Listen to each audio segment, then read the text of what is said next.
কালিমুল্লাহ তুর পাহাড়ে চলে গিয়ে মালিকের সাথে কুদরতি নূরের সাথে সাক্ষাৎ করলেন, কথা বললেন। মালিক,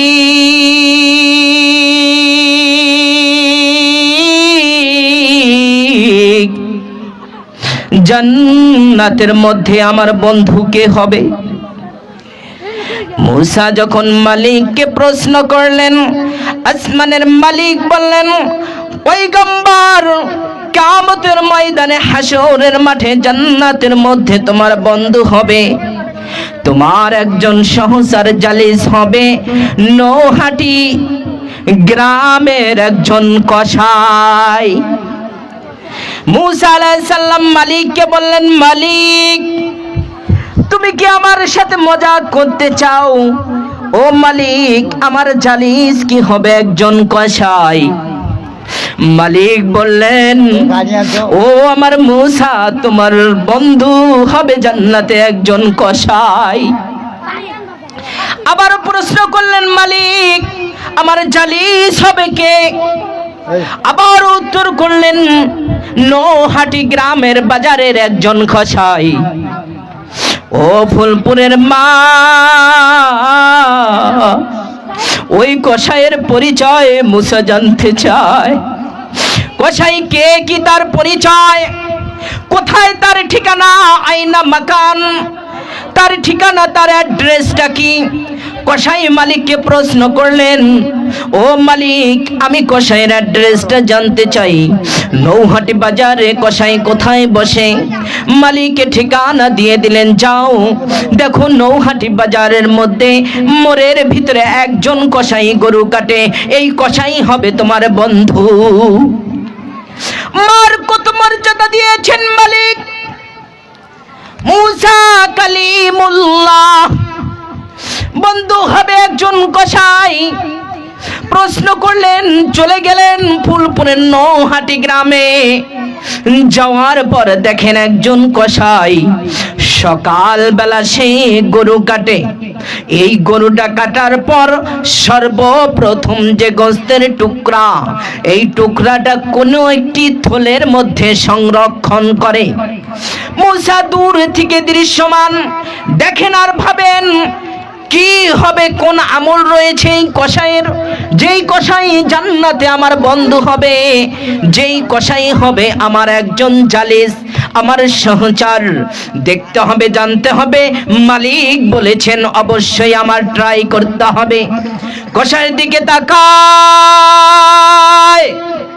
মূসা কালিমুল্লাহ, আল্লাহর দোস্ত, আল্লাহর হাবিব মূসা তাকাইয়া থাকেন। কসাই কি করে? ওই গোশতের টুকরাটা সুন্দর করে সংরক্ষণ করলো। সারাদিন বেচা কেনা শেষে কসাই গোশতের টুকরা নিয়ে বাড়ির দিকে রওনা হয়ে গেল। এদিকে মূসা আলাইহিস সালাম তার পিছু নিলেন, এক পা দু পা করে তার কদমে কদমে ওই কসাইয়ের পিছু নিয়ে চলে গেলেন কসাইয়ের বাসার নিকটবর্তী। কসাই পিছনের দিকে তাকায়া বলে, মানাংতা ইয়া মুসাফির, কি তোমার পরিচয়? ইয়া রাজুল, কি তোমার ঠিকানা? মূসা নিজের পরিচয়কে গোপন করে বললেন, আনা মুসাফির, আমি একজন মুসাফির। কসাই বললেন, আমি একজন মুসাফির, আমি তোমার বাসায় আজকে অল্প সময়ের জন্য যাপন করব। কসাই, তুমি যদি অনুমতি দাও তাহলে আমি যাপন করব। কসাই সেই যুগের মানুষের ছিল ভালো, মুসাফিরদেরকে তারা জায়গা দিত। মুসাফিরকে বলল, কসাই বলল, ও আল্লাহর গোলাম, তোমাকে আমি সময় দিতে পারবো না, কিন্তু আমি অবস্থানের জন্য অনুমতি দিলাম। দীর্ঘ সময় পর্যন্ত সময় দিতে পারবো না, এরপর তোমার সাথে আমি সময় দিতে পারবো। মূসা রাজি হয়ে গেলেন। ব্যাপারটা হলো, কি আমল করে দেখবে মূসা, কি তার আমল রয়েছে, কেন আমার সাথে জান্নাতের মধ্যে বন্ধু হবে। এখন কসাই বাড়িতে গেলেন। ও আমার নৌহাটি গ্রামের মা এবং বোনেরা, কেমন ছিল সন্তানের ভালোবাসা, যেই সন্তানকে আপনি বড় করেছেন এই সন্তান আপনার পিঠের উপরে আঘাত করে।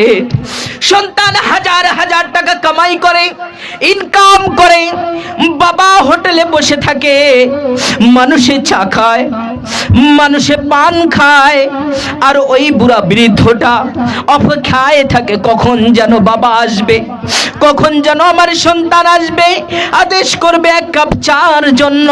কিন্তু সন্তান শিউর দিয়ে হাঁটিয়ে চলে যায়, হেঁটে হেঁটে চলে যায়, বাবার দিকে নজর দেয় না। এমন সন্তানও পৃথিবীর জমিনে আছে কিনা? সন্তান আঘাত করে, সন্তানের বউ আঘাত করে, এমন কঠিন অবস্থা হয়ে যায়, ওই মা এবং বাবা মালিকের কাছে বদদোয়া করে, বদদোয়ায় সন্তান ধ্বংস হয়ে যায়। মা বাবার খেদমত করলে 5টি লাভ হয়। এই কসাই তার বৃদ্ধা মার কাছে চলে গেল। মুসা কালিমুল্লাহ অপেক্ষায় রয়েছেন, মায়ের খেদমত করেন। ওই কসাই সকাল বেলা চলে যান, মাকে বলে যান, মা সারাদিন আমি বেঁচে কিনা করব, এরপরে আসবো মা, আসার পর তোমার খেদমত করব। ও মা, 2.5 বছর তুমি 32 বাঁধনের দুধ আমাকে পান করিয়েছো, 10 মাস 10 দিন আমাকে গর্ভে ধারণ করেছো। মা,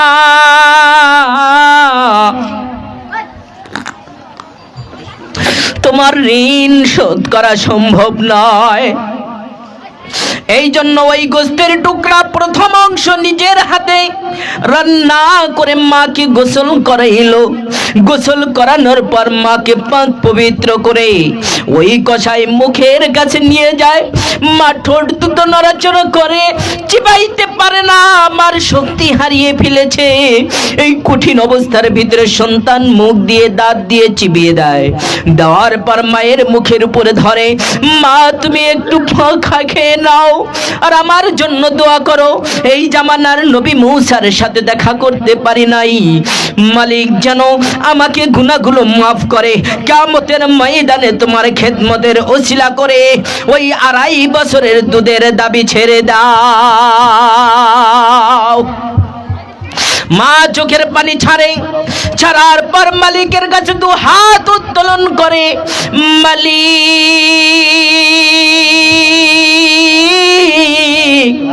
ও আসমানের মালিক, আমি মা হয়ে সন্তানের জন্য বলি, এ মালিক, আরে মালিক, তুমি আমার সন্তানকে মাফ করিয়া দাও। আমার সন্তানকে তুমি এই জামানার নবী মুসা কালিমুল্লাহর সাথে জান্নাত দিয়ে দাও। সুবহানাল্লাহ। মায়ের দোয়া আসমানে কবুল হয়ে গেল। বুখারীর বর্ণনা, মা যখন সন্তানের জন্য দোয়া করবে সঙ্গে সঙ্গে মালিকের দরবারে কবুল হবে। কবুল হয়ে গেল, মার দোয়া কবুল হয়ে গেল। সন্তান চিৎকার দিয়ে বলে, মা যেই দোয়া করেছো এই দোয়া কবুল হবে না। আমি একজন কসাই, কখনো দেখা করি নাই তার সাথে। মুসা কেমন, মুসার নবী, মালিক আমাকে তার সাথে জান্নাত দিবে, সম্ভব নয়। মায়ে বলে, মুসার সাথে দেখা করতে হবে না রে খোকা, মুসা তোমার সাথে দেখা করবে। সুবহানাল্লাহ। মুসা এসেছেন দেখা করার জন্য। মুসা বলেন, ও মা তোমার দোয়া করতে হবে না, মালিক আমাকে ঘোষণা করেছেন জান্নাতে আমার বন্ধু হবে তোমার ছেলে কসাই। এই জন্য মুসাই এসেছেন তার সাথে দেখা করতে। ও আমার নোহাটির যুবক, ও যুবক, তুমি তো তোমার মাকে আঘাত করো, তুমি কি একবার ভাবো না তোমার মায়ের খেদমতে মালিক রাজি হয়ে যাবে, মালিকের দরবারে তোমার জান্নাত ফয়সালা হবে। আল্লাহ রাব্বুল আলামিন মুসার সাথে সাক্ষাৎ করলেন। এখনো যদি কোনো সন্তান মায়ের ভালোবাসা অর্জন করে, ওই পীর মাশায়েখের দরবারে খাসি গরু মহিষ জবাই করে দেয়, কিন্তু আমার মা না খেয়ে আছে, মাকে আঘাত করে, মার কলিজায় আঘাত দেয়, নবীজি বলেন মৃত্যুর সময় তার কালিমা নসিব হবে না। ওই মা হলো তোমার জান্নাত, হুমা জান্নাতুকা ওয়া নারুকা। আল জান্নাতু তাহতা আকদামিল উম্মাহাত, তোমার মায়ের নিচে সন্তানের জান্নাত, মায়ের পায়ের নিচে সন্তানের জান্নাত। মাকে খেদমত করো যুবক, তুমি তো একজন সন্তান, আমিও সন্তান। তোমার মাকে সম্মান দিয়ে কথা বলো।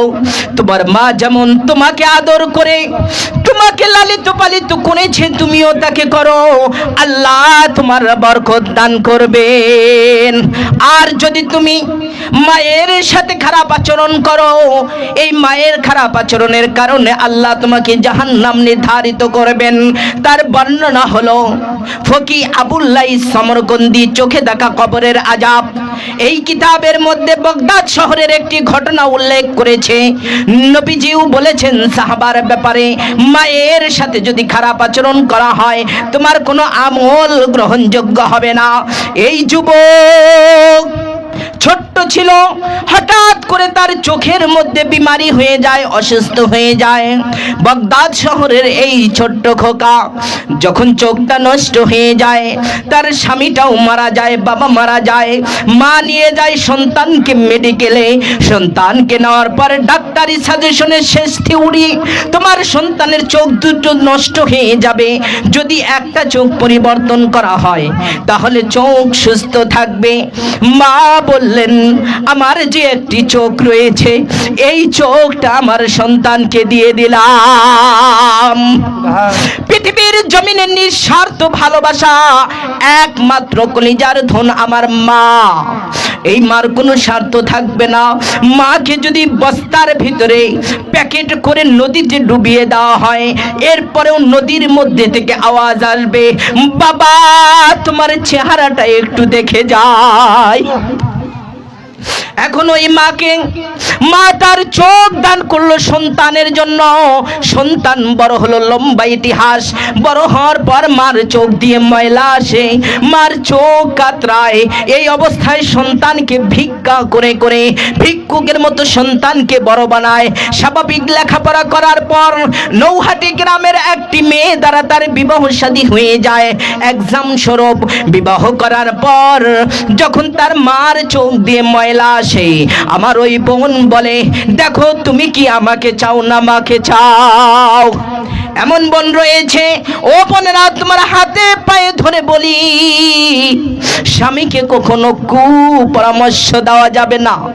এখন ওই মা চোখ দিয়ে যখন কাতরায় স্ত্রীর কথা মতো, ওই মা যখন ময়লা আবর্জনায় থাকে, এখন ছেলে চিন্তায় পড়ে যায়, কি করব?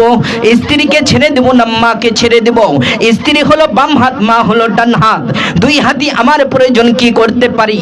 ঘটনাক্রমে সে মাকে পৃথক করিয়ে দেয়, বুঝিয়ে বুঝিয়ে। লম্বা ইতিহাস, রাত্রে চুরি করে আপেল কমলা লেবু মাকে খাওয়ায় আর দোয়া নেয়। ঘটনাক্রমে স্ত্রী জেনে যায়। জানার পর তার স্বামী বাবার ঘরে চলে যায় যে, দেখো তুমি যদি মার সাথে লেনদেন করো, আমি তোমার সাথে সংসারে থাকবো না। এমন কপাল পরা আমার বোনেরা রয়েছেন, তাদেরকে অনুরোধ করে বলবো, আপনি যদি শাশুড়ির খেদমত করেন তাহলে আপনার মায়ের খেদমত করবে আপনার ভাইয়ের স্ত্রী। আপনি যদি শ্বশুরের খেদমত করেন, আপনার ভাইয়ের স্ত্রী খেদমত করবে আপনার বাবার। প্রমাণ রয়েছে, আপনি যেমন একটি অন্যের নারী, তেমন আপনার ভাইও নিয়ে আসবে অন্যের একটি নারী।